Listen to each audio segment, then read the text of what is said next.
Hi ജെയ് aspirants. ഇന്ന് എൻ്റെ കൂടെ ഉള്ളത് നമ്മുടെ ജെയ്മീനിൻ്റെ ഫേസ് 1 റിസൾട്ട് വന്നപ്പോൾ സൈലത്തിൻ്റെ മിന്നും താരങ്ങളിൽ ഒരാളാണ് ഇന്നിപ്പോൾ എൻ്റെ കൂടെ ഉള്ളത്, മുഹമ്മദ് സനത്. സനതെ, എന്താണ് സനദിന് പറയാനുള്ളത്? ജെയ്യുടെ ഒരു യാത്ര കഴിഞ്ഞല്ലോ, ഇതിലിപ്പോൾ നമ്മൾ എത്തി നിൽക്കുകയാണ് അല്ലേ? ഒരു ഫേസ് കഴിഞ്ഞു, നല്ല ഗംഭീര റിസൾട്ടാണ്. അപ്പോൾ സനദിൻ്റെ റിസൾട്ടിനെ കുറിച്ച് സനത് തന്നെ പറഞ്ഞു, എത്ര പെർസെൻറ്റേജിലുണ്ട്, എന്താണിപ്പോൾ തോന്നുന്നത്? ഞാനിപ്പോൾ ജെയ്മീന് സെഷൻ 1 എനിക്ക് ഇപ്പോൾ കിട്ടിയ പെർസെൻറ്റേജ് 99.29%. അപ്പോൾ വളരെ ഹാപ്പിയാണ് ഈ ഒരു മാർക്ക് കിട്ടിയതിന്. നമ്മുടെ അത്രയും ഈ ഒരു ടൈമിൽ ആ ഹാർഡ് വർക്കിന് ഉള്ള ഒരു ഇത് കിട്ടിയിട്ടുണ്ട്, വലിയ ഹാപ്പിയാണ്. സനത്, എനിക്ക് തോന്നുന്നു ഈ വർഷമല്ല ആദ്യമായിട്ട് സൈലത്തിലേക്ക് വരുന്നത് അല്ലേ? അല്ല, നമ്മുടെ സൂപ്പർ കിങ്സ് ബാച്ചിലെ സ്റ്റുഡൻ്റ് ആയിരുന്നു സനത് അല്ലേ? അതെ. എന്നിട്ട് ആ സമയത്ത് ആ വർഷം ജെയിൽ എത്രയായിരുന്നു സ്കോർ? ജെയ് മെയിനിൽ എത്രയായിരുന്നു സ്കോർ? ആ വർഷം എനിക്ക് +2 ഒപ്പം അറ്റൻഡ് ചെയ്തപ്പോൾ 95.6 ആണ് പെർസെൻറ്റേജ് കിട്ടി. അതായത് +2 ബോർഡ് എക്സാമിനൊപ്പം നമ്മൾ ജെയ്ക്കും കൂടി പ്രിപ്പയർ ചെയ്തിട്ട് 95.6% കിട്ടി. Okay, very good. അവിടെ നിന്നാണ് പിന്നെ റിപ്പീറ്റ് ചെയ്യാൻ തീരുമാനിക്കുന്നത്.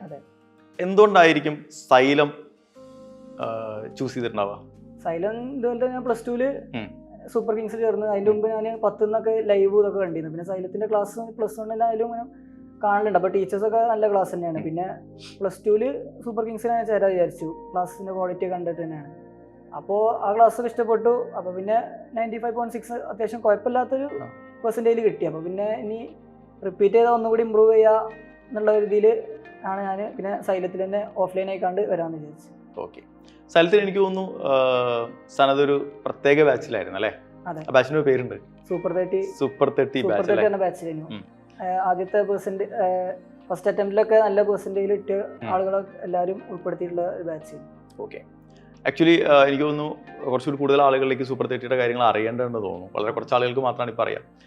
സൂപ്പർ 30 എന്ന് പറയുന്നത് സൈലത്തിൻ്റെ വളരെ പ്രസ്റ്റീജിയസ് ആയിട്ടുള്ള ഒരു ബാച്ചാണ്. അതായത് ജെയ് അഡ്വാൻസിന് വേണ്ടി നമ്മുടെ മക്കളെ പ്രിപ്പയർ ചെയ്യിപ്പിക്കുന്ന ബാച്ചാണ് സൂപ്പർ 30 എന്ന് പറയുന്നത് ആക്ച്വലി. അപ്പോൾ സനത് സൂപ്പർ 30യിലെ സ്റ്റുഡൻ്റ് ആയിരുന്നു.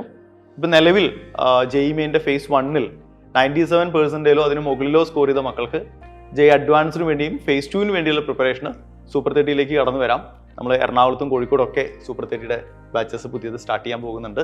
അപ്പോൾ നിങ്ങൾ 97%-ലോ അതിന് മുകളിലോ ആണ് നിങ്ങളുടെ സ്കോർ ഫേസ് 1 തികച്ചും സൗജന്യമായിട്ട് നിങ്ങൾക്ക് സൂപ്പർ 30യിൽ എന്ത് ചെയ്യാൻ പറ്റും? അഡ്മിഷൻ എടുക്കാൻ പറ്റും.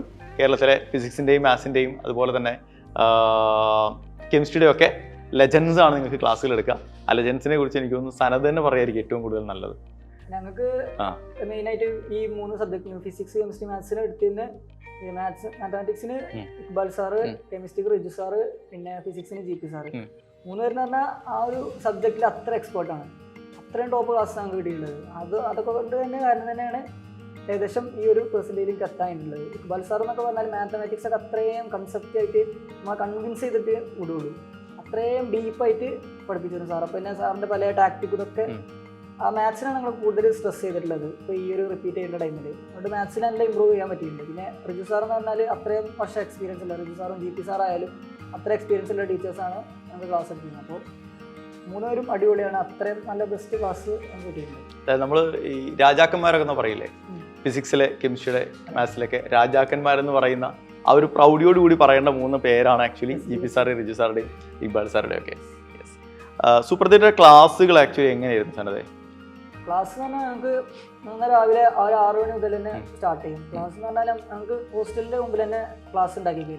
അപ്പോൾ ആ ട്രാവൽ ചെയ്യുന്ന ടൈമും കൂടി നമുക്ക് നല്ല രീതിയിൽ യൂട്ടിലൈസ് ചെയ്യാൻ വേണ്ടി അതുകൂടി കട്ട് ചെയ്തിട്ട് അതിനു വേണ്ടി ഹോസ്റ്റലിൻ്റെ മുമ്പിൽ തന്നെ ക്ലാസ് വെച്ചിട്ട് നേരെ ഒരു 6 മണിക്ക് തന്നെ ക്ലാസ്സിൽ പോകും. പിന്നെ ഒരു ഈവനിങ് ചിലപ്പോൾ 6 മണി വരെ ഉണ്ടാവും, ചിലപ്പോൾ 4:30 വരെ ഉണ്ടാവും. അങ്ങനെ ക്ലാസ് മാക്സിമം കുറേ ടൈം ഉണ്ടായിട്ടുണ്ട്. അതിൻ്റെ അടുത്ത് ബ്രേക്കും കാര്യങ്ങളൊക്കെ ഉണ്ട്. അതിനനുസരിച്ച് അങ്ങനെ എത്രയും പെട്ടെന്ന് തന്നെ എല്ലാ സബ്ജക്റ്റും കാര്യങ്ങളൊക്കെ കവർ ചെയ്യാൻ അങ്ങനെ പറ്റിയിട്ടുണ്ട്. അപ്പോൾ ആക്ച്വലി നമ്മളിപ്പോൾ സാധാരണ ക്ലാസ്സിൽ വന്നിരിക്കും ഇത്ര സമയം മുതൽ ഇത്ര സമയം വരെ എന്നുള്ളൊരു ടൈം ഉണ്ടാവില്ല ക്ലാസ്സിന്. അങ്ങനത്തെ ടൈമിംഗ് ഒന്നും നിങ്ങൾക്ക് ഉണ്ടായിട്ടില്ല? ടൈമിംഗ് ഒന്നുമില്ല. ഇനിയിപ്പോൾ ചില ക്ലാസ്സുകാർ കുറച്ചും കൂടി എടുക്കട്ടെ വെച്ചാൽ എല്ലാവരും വില്ലിങ് ആയിക്കാണ്ട് ചെയ്യുന്നതാണ്. കാരണം എല്ലാവരും അത്രയും ഇൻട്രസ്റ്റോടെ ഇരിക്കേണ്ട ക്ലാസ്സാണ്. എത്ര പേരുണ്ടായിരുന്നു നിങ്ങളുടെ സൂപ്പർ 30 ബാച്ചിൽ? സൂപ്പർ 30 ബാച്ചിൽ അറൗണ്ട് ഒരു 30 to 40. ഓക്കെ, അപ്പോൾ എനിക്കൊന്ന് രാവിലെ മുതൽ വൈകുന്നേരം വരെ നിങ്ങൾക്ക് ഈ ടീച്ചേഴ്സ് നിങ്ങളുടെ തൊട്ടടുത്തുണ്ടാവും. എന്ത് ഡൗട്ട് ഉണ്ടെങ്കിലും ചോദിക്കാം. എന്ത് ഡൗട്ട് ഉണ്ടെങ്കിൽ ചോദിച്ചാൽ. പിന്നെ അത് മാത്രമല്ല, ഇനിയിപ്പോൾ വല്ല ഹോളിഡേ ചിലപ്പോൾ ലീവൊക്കെ ഉണ്ടെങ്കിൽ സാർമാർ ഇങ്ങനെ ഈ ഒരു ഒഴിവിനനുസരിച്ച് വരും. നമുക്ക് ഡൗട്ട് കാര്യങ്ങളൊക്കെ ഉണ്ടെങ്കിൽ ചോദിക്കാം. വന്നിരുന്നാണ്ട് നമുക്ക് ഏത് ഡൗട്ട് എങ്ങനെ ചോദിച്ചാലും അത്രയും ക്ലാരിറ്റിയിൽ നമുക്ക് പറഞ്ഞു തരും ചെയ്യും. ഓക്കെ. അപ്പോൾ സൂപ്പർ 30 എന്ന് പറയുന്നത് സത്യത്തിൽ സനദിൻ്റെ ഒരു ജയ് യാത്രയിൽ വലിയ റോൾ സൂപ്പർ 30 ഉണ്ടെന്നാണ് സനത് പറയണത് അല്ലേ? ഓക്കെ.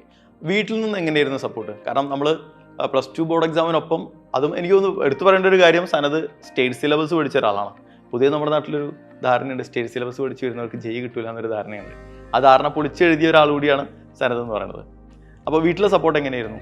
വീട്ടിൽ പാരൻസ് ഒക്കെ നല്ല സപ്പോർട്ടാണ്. പിന്നെ എന്നെ ഒന്നിനും പുഷ് ചെയ്തില്ല, ഇന്ന് ചെയ്യണം, എഞ്ചിനീയറിംഗ് എടുക്കണം, ജയ് പഠിക്കണം, എത്ര പെർസെൻറ്റേജ് അങ്ങനെ ഒരു ഇതില്ല. ഈ എന്നെ കൊണ്ട് കഴിയേണ്ട രീതിയിൽ പഠിക്കാന്നുള്ള പറഞ്ഞിട്ടുള്ളത്. അതുകൊണ്ട് തന്നെ എനിക്ക് ഫ്രീ ആയി കണ്ട് പഠിച്ചാൽ പറ്റിയിട്ടുണ്ട് എല്ലാ കാര്യത്തിനും. എന്തുണ്ടെങ്കിലും വീട്ടിൽ നിന്ന് സപ്പോർട്ട് ചെയ്യുന്നു, എൻ്റെ ഇഷ്ടത്തിന് ഈ പോയിക്കോ എന്നുള്ള രീതിയിൽ. എൻ്റെ താല്പര്യത്തോടെ തന്നെയാണ് ഞാൻ ഈ ജയിക്കുന്നത്, IIT എന്നുള്ള ഒരു എയിം. ഓക്കെ, ഞാൻ കാര്യം ചോദിക്കട്ടെ, അപ്പോൾ എന്നായിരിക്കും ആദ്യമായിട്ട് ഇപ്പോൾ ഒരു IIT-യിൽ എത്തണം അല്ലെങ്കിൽ ഒരു ജയ് ഒക്കെ ക്രാക്ക് ചെയ്യണം എന്നുള്ളൊരു തോന്നൽ നമുക്ക് ഉണ്ടായതെന്നായിരിക്കും? ആക്ച്വലി ഞാൻ ഒരു 10 വരെ എഞ്ചിനീയറിംഗ് ഒരു എടുക്കൂല, ഒരു പ്ലാനും ഇല്ലായിരുന്നു. ഒരു പ്ലാനും ഉണ്ടായില്ല. എനിക്ക് എഞ്ചിനീയറിംഗ് അത്ര താല്പര്യം ഉണ്ടായില്ല അതോളം. പിന്നെ ഞാൻ 10 കഴിഞ്ഞിട്ട് ഇനിയിപ്പോൾ എന്താന്നുള്ള ഒരു ചോദ്യം ഇങ്ങനെ ഉണ്ടാവുമല്ലോ. അപ്പോൾ യൂട്യൂബിൽ തന്നെ കുറേ ഇങ്ങനെ വെറുതെ ഇങ്ങനെ ഓരോ നോക്കിയപ്പോഴാണ് ഈ IIT-നെ കുറിച്ച് കണ്ടത്. പിന്നെ എൻ്റെ അമ്മോനും ഇതിന് മുമ്പ് എഴുതുന്ന ആളാണ്. അപ്പോൾ മുപ്പരും പറഞ്ഞു ഇതൊന്ന് നോക്കാം, IIT ഒക്കെ നോക്കാം, വെറുതെ ഒന്ന് നോക്കിയാൽ മതി പറഞ്ഞിട്ട് അതിൻ്റെ ക്യാമ്പസ് IIT മദ്രാസിൻ്റെ ഒക്കെ ക്യാമ്പസ് വീഡിയോസ് ഉണ്ട്. അപ്പോൾ കണ്ടപ്പോഴാണ് ഞാൻ ഇങ്ങനെ ഒരു സംഭവം ഇൻസ്റ്റിറ്റ്യൂട്ട് ഇങ്ങനെ ഇന്ത്യയിൽ തന്നെ ഇത്രയും പ്രസ്റ്റീജിയസ് ആയിട്ടുള്ള ഇൻസ്റ്റിറ്റ്യൂട്ട്സ് ഉണ്ടെന്ന് മനസ്സിലായത്. അപ്പോൾ പിന്നെ ആ ഒരു ക്യാമ്പസും അതിൻ്റെ കാര്യങ്ങളും പിന്നെ അതിൻ്റെ ഒപ്പം ഉള്ള IIT പറഞ്ഞാൽ ഇന്ത്യയിലെ ഏറ്റവും ബെസ്റ്റ് ആയിട്ടുള്ള എന്തൊരു ഫെസിലിറ്റി ആയാലും പ്രോഗ്രാം ആയാലും IIT-യിലാണല്ലോ ഉണ്ടാവല്. അപ്പോൾ അതുകൊണ്ടൊക്കെ തന്നെ IIT-യിൽ പഠിക്കുക എന്നുള്ള ഒരു മെയിൻ എയിമായിട്ടായിരുന്നു. അല്ലാതെ എഞ്ചിനീയറിംഗിൽ പിന്നെ ബ്രാഞ്ച് വേണം അങ്ങനെയൊന്നുമില്ല. അപ്പോൾ അതാണ് IIT എന്നുള്ള ഒരു ഇതിന് വേണ്ടിയാണ് ഞാൻ JEE-നെ തിരഞ്ഞെടുത്തത്. ഓക്കെ, എന്തായാലും നമ്മൾ ആ ലക്ഷ്യത്തിലേക്ക് നമ്മൾ ഏകദേശം എത്തിയല്ലോ, അതിന് തൊട്ടടുത്ത് എത്തിയല്ലോ. ഇപ്പോൾ JEE അഡ്വാൻസ് എന്ന് പറയുന്ന ഒരു ക്രൈറ്റീരിയ കൂടിയല്ലേ ഉള്ളൂ. ഓക്കെ, ഞാനൊരു കാര്യം ചോദിക്കട്ടെ, ഇപ്പോൾ നമ്മൾ ഇപ്പോൾ പറഞ്ഞല്ലോ രാവിലെ 6 മണി മുതൽ വൈകുന്നേരം 6 മണി വരെ അല്ലെങ്കിൽ ചിലപ്പോൾ രാത്രി 10 മണി വരെ ക്ലാസ്സസ് ഉണ്ടാവും എന്ന് പറഞ്ഞിട്ട് ഇങ്ങനെ ലോങ് സെഷൻസ് ആയിരിക്കില്ലേ? അപ്പോൾ ഇത്രയും ലെങ്തി ആയ സെഷൻസ് ഒക്കെ നമ്മൾ ഇരിക്കുന്ന സമയത്ത് കുറേ ആകുമ്പോൾ നമ്മൾ ഡീമോട്ടിവേറ്റഡ് ആയി പോകില്ലേ? നമ്മളെ പ്രിപ്പറേഷൻ നമ്മൾ ഇടയ്ക്ക് വെച്ച് ഡീമോട്ടിവേറ്റഡ് ആവും. പക്ഷേ അത് ടീച്ചേഴ്സ് ആയാലും മെൻറ്റേഴ്സ് ആയാലും ഒക്കെ വന്നിട്ട് നമ്മളോട് ഇപ്പോൾ ക്ലാസ്സിലായാലും എന്തെങ്കിലും മാർക്കുകൾ കുറഞ്ഞാൽ നമ്മളോട് ചോദിക്കും എന്താണ് ഇങ്ങനെ പറ്റിയത്, അഡീഷണൽ ആയി കണ്ട എന്തെങ്കിലും ക്ലാസ്സോ അല്ലെങ്കിൽ സപ്പോർട്ടോ ആണോ എന്നൊക്കെ ചോദിക്കും. പിന്നെ അല്ല ഇപ്പോൾ നമുക്ക് ഞങ്ങളുടെ മെൻറ്ററായാലും നല്ല സപ്പോർട്ടീവാണ്. അപ്പോൾ നമുക്ക് എന്ത് കാര്യം ഉണ്ടെങ്കിലും എന്തെങ്കിലും പറയാം. ഇപ്പോൾ മെൻറ്ററായാലും വാർഡനായാലും നല്ല സപ്പോർട്ടീവാണ്. നമുക്ക് ആ ഒരു അത്ര നല്ലൊരു ബോണ്ട് മാതിരി ഉണ്ട്. പിന്നെ ടീച്ചേഴ്സ് ആയാലും ഇക്ബാൽ സാറൊക്കെ പേഴ്സണലായി കണ്ട് നിങ്ങൾക്ക് എന്ത് പ്രശ്നം ഉണ്ടെങ്കിലും എന്നെ വിളിക്കുക, എന്തായാലും ഞാൻ ഉണ്ടാവും എന്നൊക്കെ പറഞ്ഞു. അപ്പോൾ അത് നല്ല സപ്പോർട്ടായിരുന്നു. പിന്നെ നമ്മളൊപ്പമുള്ള ആളുകളായാലും ടീച്ചേഴ്സ് ആയാലും അത്യാവശ്യം നല്ല സപ്പോർട്ടീവും ഇതൊക്കെ. ഓക്കെ, അപ്പോൾ എന്തായാലും നമ്മൾ phase 1-ൽ നമ്മൾ പ്രതീക്ഷിച്ച അല്ലെങ്കിൽ ആഗ്രഹിച്ച ഒരു സ്കോറിലേക്ക് നമ്മൾ എത്തിയിട്ടുണ്ട്. ഇനിയിപ്പോൾ എന്താണ് നെക്സ്റ്റ് പ്ലാൻ എന്ന് പറയുന്നത്? JEE അഡ്വാൻസിന് വേണ്ടി പ്രിപ്പയർ ചെയ്യാനാണോ അതോ phase 2-ന് വേണ്ടി പ്രിപ്പയർ ചെയ്യണോ ആക്ച്വലി ഇപ്പോൾ നടന്നുകൊണ്ടിരിക്കണേ? ഇനിയിപ്പോൾ അഡ്വാൻസിന് വേണ്ടി പ്രിപ്പയർ ചെയ്യണം. ഇപ്പോൾ അത്യാവശ്യം ഒരു സെക്യൂർ ആയിട്ടുള്ള പെർസെൻറ്റേജ് കിട്ടിയ സ്ഥിതിക്ക് ഇനിയിപ്പോൾ അഡ്വാൻസിന് കംപ്ലീറ്റ്ലി ഫോക്കസ് കൊടുക്കാണ്ട്. ഓക്കെ, ഒരു കാര്യം ചോദിക്കട്ടെ ശരതേ, ഇപ്പോൾ phase 1-ൽ ഈ ഒരു പ്രതീക്ഷിച്ച സ്കോറൊന്നും കിട്ടാത്ത കുറേ മക്കൾ ഇപ്പോഴും പുറത്തുണ്ട്. കുറേ JEE ആസ്പിരൻസ് ഉണ്ട്, എനിക്കറിയാം. കാരണം കഴിഞ്ഞ ദിവസങ്ങളൊക്കെ വന്ന മെസ്സേജുകളൊക്കെ phase 1-ൽ ഇത്രയേ ഉള്ളൂ, 80% ഉള്ളൂ അല്ലെങ്കിൽ 75 ഉള്ളൂ, അവർ പ്രതീക്ഷിച്ച ഒരു 90% മുകളിൽ പ്രതീക്ഷിച്ച് കിട്ടിയില്ല എന്നൊക്കെ പറഞ്ഞിട്ട് ഇനി എന്ത് ചെയ്യണം, phase 2-ന് വേണ്ടി പ്രിപ്പയർ ചെയ്യണം, അല്ലെങ്കിൽ phase 2 നമ്മൾ ഇതിവിടെ വെച്ച് ഡ്രോപ്പ് ചെയ്യണോ എന്നൊക്കെ ചോദിക്കുന്ന കുറേ ആളുകളുണ്ട്. അവരോട് എന്താണ് സാധനത്തിന് പറയാനുള്ളത്? അവരോട് പറയാനുള്ളത് എന്താ വെച്ചാൽ എൻ്റെ ഒരു സ്റ്റോറി തന്നെ വേണമെങ്കിൽ പറയാം. കാരണം ഞാൻ ആദ്യം അറ്റംപ്റ്റിൽ ജനുവരി അറ്റംപ്റ്റിൽ കഴിഞ്ഞ കൊല്ലം +2 ബോർഡ് എക്സാമിനൊപ്പം +2 ബോർഡ് എക്സാമിൻ്റെ ആ ടൈമിൽ എഴുതിയപ്പോൾ എനിക്ക് 84% ഉണ്ടായിരുന്നു. അന്ന് ഞാൻ ഭയങ്കര പ്രിപ്പയർ ഒക്കെ വിചാരിച്ചിട്ട് ഞാൻ ഭയങ്കര ഇതിൽ പ്രിപ്പയർ ചെയ്തുകൊണ്ട് ജയിക്കും, എനിക്ക് എന്തായാലും പോയാൽ 97-ന്റെ മേലൊക്കെ കിട്ടും എന്നൊക്കെ വിചാരിച്ചിട്ടാണ് ഞാൻ പോയി എഴുതിയത്. അപ്പോൾ അന്ന് എനിക്ക് 84%. അപ്പോൾ അന്നാണ് എനിക്ക് മനസ്സിലായത് ഇത് നമ്മൾ വിചാരിച്ച മാതിരിയല്ല കളി. നമ്മൾ പഠിച്ചുമ്പോൾ നമുക്ക് വിചാരിക്കും തിയറി ഒക്കെ പഠിച്ചിട്ട് നമ്മളൊക്കെ അറിയാം എന്നുള്ളത് വിചാരിക്കും. ഞാൻ തിയറി മാത്രം മെയിനായി കണ്ട് പഠിച്ചു പോയിട്ടുള്ളൂ. അല്ലാതെ ഈ പ്രോബ്ലംസ് ചെയ്യലൊക്കെ പ്രാക്ടീസ് ഭയങ്കര കുറവായിരുന്നു. ഇല്ല, ടീച്ചേഴ്സ് ഇങ്ങനെ ക്ലാസ്സിൽ പറയും പ്രോബ്ലംസ് ചെയ്യണം.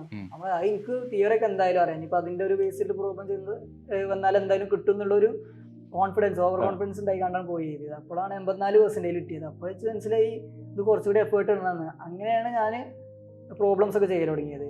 അപ്പോൾ ഈ ഒരു ഫസ്റ്റ് അറ്റംപ്റ്റിന് ശേഷമാണ് ആക്ച്വലി ഞാൻ സീരിയസ് ആയി കണ്ട് നോക്കാൻ തുടങ്ങിയത്. അപ്പോൾ ആ ഒരു ടൈം ഇൻ്റർവെല്ലിൽ ഞാൻ നല്ലോണം പ്രോബ്ലംസ് ചെയ്തു, നല്ലോണം ഇതിനു വേണ്ടി ശരിക്കും നോക്കി. അതുകൊണ്ടാണ് എനിക്ക് 84-ന് 95-ക്ക് എത്താനുള്ള കാരണം, 95.6% എത്താനുള്ള ഒരു കാരണം. അപ്പോൾ പറയാനുള്ളത് എന്താ വെച്ചാൽ ഈ ഒരു ഇതിൽ അറ്റംപ്റ്റിൽ അത്ര റാങ്ക് ഒന്നും കിട്ടിയില്ല എന്നുണ്ടെങ്കിൽ ഡിമോട്ടിവേറ്റ് ആകേണ്ട ഒരാവശ്യമില്ല.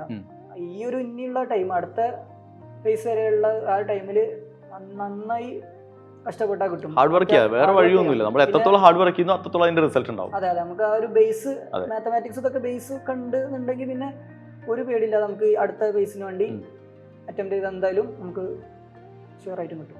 ഓക്കെ, അപ്പോൾ സനദിൻ്റെ ഒരു സ്റ്റോറി നമ്മൾ കേട്ടു. സനദ് വന്ന വഴികളിൽ നേരിട്ട പ്രശ്നങ്ങളൊക്കെ കേട്ടു, അതിനെ ഓവർകം ചെയ്ത രീതിയൊക്കെ നമ്മൾ കേട്ടു.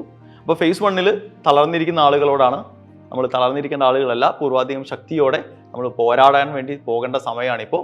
ഫേസ് 2 നമുക്ക് അടിപൊളിയായിട്ട് എഴുതാം. അപ്പോൾ സനദേ, എല്ലാ സ്വപ്നങ്ങളും പൂവണിയട്ടെ. All the best.